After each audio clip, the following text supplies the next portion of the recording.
আসসালামু আলাইকুম বন্ধুরা, অবশ্যই সবাই অনেক বেশি ভালো আছো। আলহামদুলিল্লাহ, তোমরা ভালো থাকবো। আসলে ভালো কিছু করবো, আল্লাহ যেন তৌফিক দান করে। তো আজকে রবিবার, আজকে মানে 2 দিন অফিস বন্ধ পরে এত পরিমাণ কাজ থাকে আর এত পরিমাণ ব্যস্ত থাকি, মানে কী বলবো আসলে। তারপর আল্লাহ উপরে ভরসা করি, কাজ করি, আলহামদুলিল্লাহ। আল্লাহ দয়া করে দেখি করতে পারি, অবশ্যই শুক্রিয়া আদায় করবো। প্রত্যেকটা কাজের উপরে, প্রত্যেকটা নিয়ামত, মানে আল্লাহর সৃষ্টির উপরে, জীবজন্তু সব কিছুর উপরে আমরা নিয়ামত মানে শুক্রিয়া আদায় করবো, মোট কথা।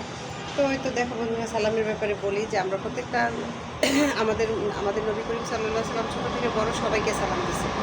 আমার নবী এমন কাউকে সালাম দেয় নাই যে সে প্রেসিডেন্ট, সে কোনো জায়গার ম্যানেজার, সে কোনো জায়গার প্রেসিডেন্ট, এরকম মানুষ খুঁজে খুঁজে কিন্তু সালাম দেয়। ছোট বড়, ধনী গরিব ফকির সবাইকে সে, রাস্তার ভিক্ষুককেও সে সালাম দিছে, এমনকি সে পশু পাখি গাছপালা তাদেরকেও সে সালাম দিচ্ছে। আর শুকরিয়া, আল্লাহর নিয়ামত আদায় করে, শুকরিয়া আদায় করে সব কিছু সৃষ্টির উপরে।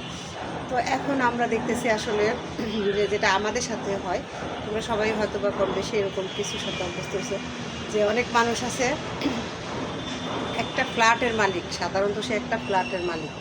তো তাকে যদি কোনো ক্রমে, কোনো কারণে ভুলবশত হোক, কোনো সিকিউরিটি গার্ড সালাম না দেয়, এটার জন্য অনেক জায়গায় সেই সিকিউরিটি গার্ডকে অনেক কৈফিয়ত দিতে হয়, অনেক মানে অনেক কিছু সম্মুখীন হইতে হয় বাজেভাবে, এবং চাকরিও চলে যায়, এরকম আমরা নিজের চোখে দেখলাম।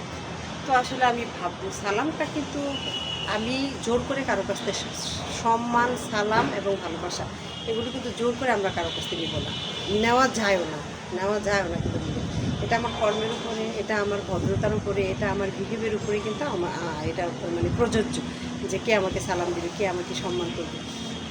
তো এখন দেখা যায়, মনে করো যে মানুষ আসলে নিজে অনেক কিছু মনে করে, তো ওই জন্য সালামটাও জোর করে নিতে চায়। ভালোবাসা যেমন জোর করে আদায় করা যায় না, সালাম তেমন জোর করে আদায় করা যায় না।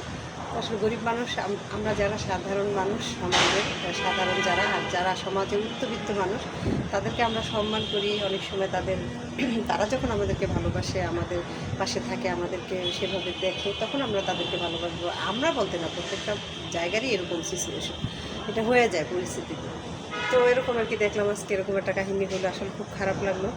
তো সে চাকরি চলে গেছে, তাতে তার কোনো প্রবলেম নেই, কিন্তু তার সাথে যে বিহেভগুলো করা হয়েছে, কেন তাকে সালাম দিল না, তারা দেখে দাঁড়াইলো না, সে গরিব মানুষ দেখা, সে অনেক বড় লোক, সে অনেক কিছু, এরকম আর কি বুঝাই।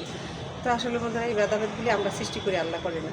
আল্লাহ আমাদেরকে হেদায়েত দান করুক। অবশ্যই বন্ধুরা পাশে থাকো, লাইক দিও, সাবস্ক্রাইব করো। এই যে অফিসে আছি, আলহামদুলিল্লাহ।